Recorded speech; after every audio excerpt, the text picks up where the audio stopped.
So here is the, not definitions, but the examples or the situations to where a definite integral is going to be improper. So we looked at these situations. We looked at when one of the boundaries was infinity, so it could be either the bottom one or the top one. And then we're going to look at a situation in probably tomorrow in a video. We're going to look at somewhere between your two boundaries you have a discontinuity. So either a hole or an asymptote or something like that. So for right now, we're just going to focus on the infinite boundary. So in the last video, we looked at two examples that were convergent. So we have to remember that not all of them are convergent, so sometimes they do diverge. So I want to show you an example of when it does diverge. So we're going to look at two examples here for this video. So in the first example, we have the integral from 0 to infinity of this function. So if we look at the graph, we know that it's approaching the x-axis but never going to touch it. So we need to see if we can calculate what the integral, or what the integral would be if we can or not. So we're going to go ahead and we're going to do the limit again. Okay. So let's get comfortable doing that. So limit of the integral from 0 to b.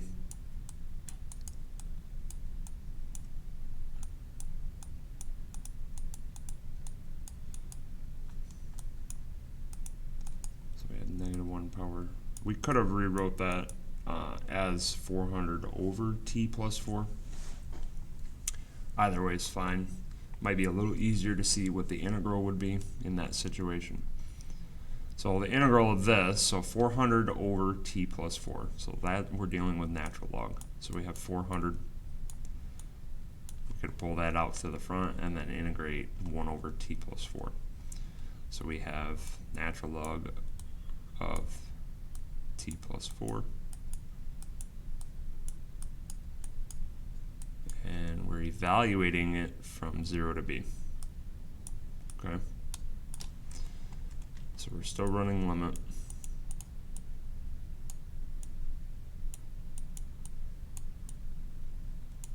Now we plug our values in, b and 0. So we have 400 natural log of b plus 4.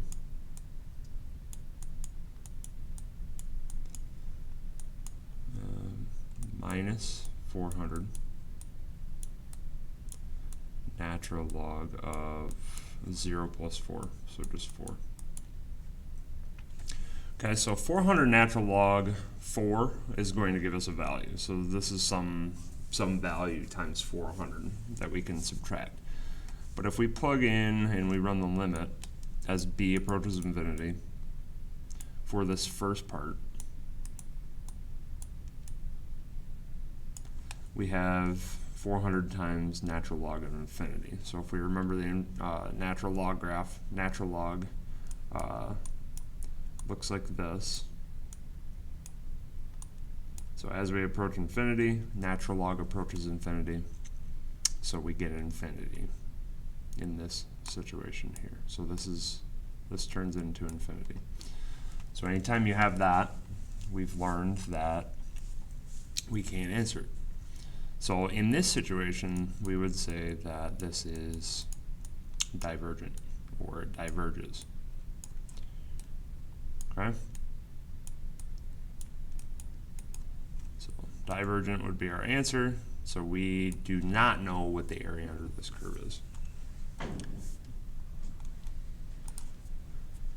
Alright, last example for the video. Looking at another situation where we have infinity as a boundary. So we can turn this into a limit.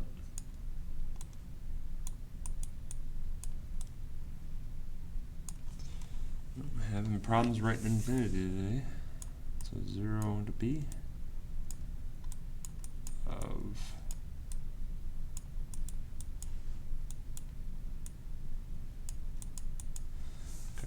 so now we got to take the integral. So in order to take this integral, we're doing integration by parts, and we're going to go through the tabular method as opposed to the long method. So we're looking at the shortcut method. So if I take x squared, that's going to be my function that I am taking the derivative of, and then we can integrate e to the negative x. So we have 2x for the first one, and then we have 2, and then 0. So we keep taking derivative, and then we keep taking integral the same amount of times. So negative e to the negative x, and then we would have e to the negative x, negative e to the negative x. Start here, go down diagonally. This is positive, negative, and positive. So we can go ahead and write our integral using these values. So x squared times negative e to the negative x.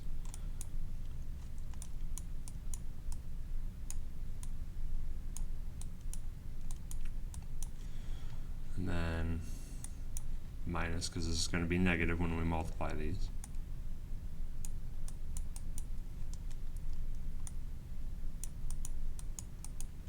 And then 2 times a negative, so that's negative as well. So minus 2.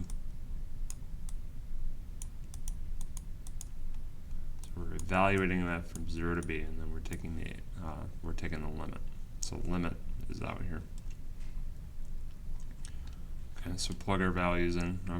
We can take e to the negative x and move it to the bottom. So we have this here. So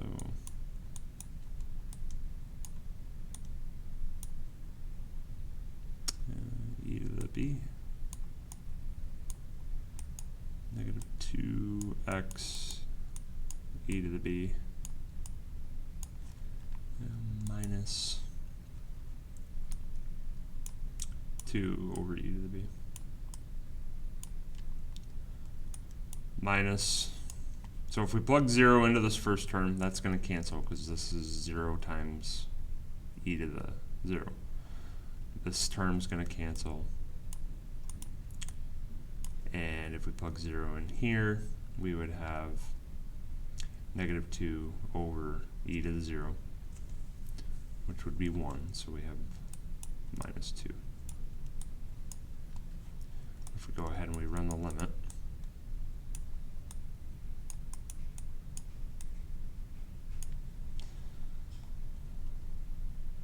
e to the infinity, we said that's infinity, so all of these would have infinity in the bottom. So all of these are going to be approaching 0, all 3 of these terms. So these would all cancel. Minus 0, minus 0, plus 0. Actually, yeah, it's negative, but it doesn't matter. And then negative, negative 2, so the answer is 2. So this actually converges to a value of 2 for that integral. All right, so that's it for that. And like I said, tomorrow I'll do another video on the other type of improper integrals. If you have any questions, please let me know.